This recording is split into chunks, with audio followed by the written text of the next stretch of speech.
en welkom terug by nog 'n episode van Wat wil Jesus ons leer? Vandag is Opstanding Sondag. Jesus leef.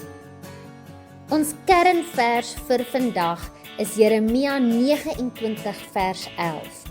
Ek weet wat ek vir julle beplan, 'n toekoms vol hoop. Maats, op Goeie Vrydag het Jesus gesterf. Sy vriende was baie hartseer. Hulle het gedink alles is verby. Maar toe, 3 dae later, gebeur 'n wonderwerk. Jesus het weer lewendig geword.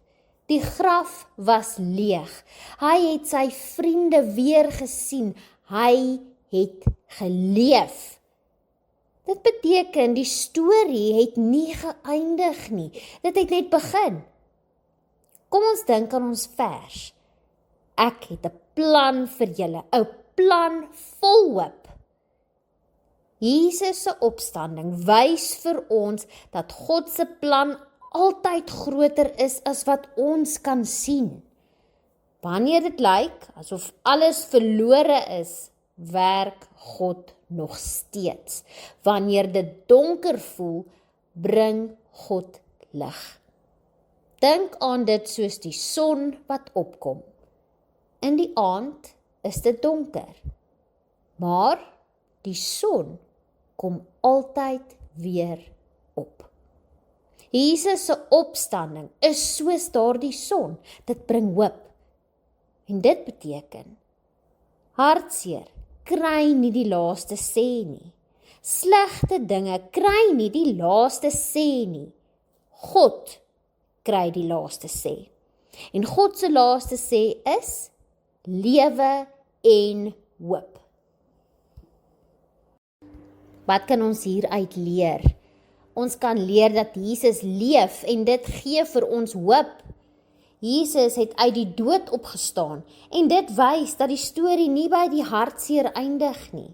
Selfs wanneer dinge sleg lyk, kan dit weer beter word, want daar is altyd hoop. Tweedens kan ons leer dat God se plan groter is as dit wat ons kan sien. Jesus se vriende het gedink alles is verby en verlore, maar God het 'n groter plan gehad. Ons verstaan nie altyd wat gebeur nie, of hoekom dit gebeur nie, maar God bly altyd in beheer. En laastens kan ons leer dat die goeie altyd wen aan die einde. Die opstanding wys dat liefde en lewe sterker is as die dood. God kry die laaste sê en dit is altyd iets goed en vol hoop en liefde. Kom ons bid saam. Here Jesus, dankie dat U lewe. Dankie dat U vir ons hoop gee. Help ons om altyd te onthou dat U sterker is as enige iets en dat die son altyd sal opkom.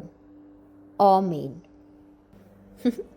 Daar sy maats, Jesus lewe, daar is hoop en die son kom elke dag weer op en skyn helder oor ons. Tot volgende keer. Totsiens!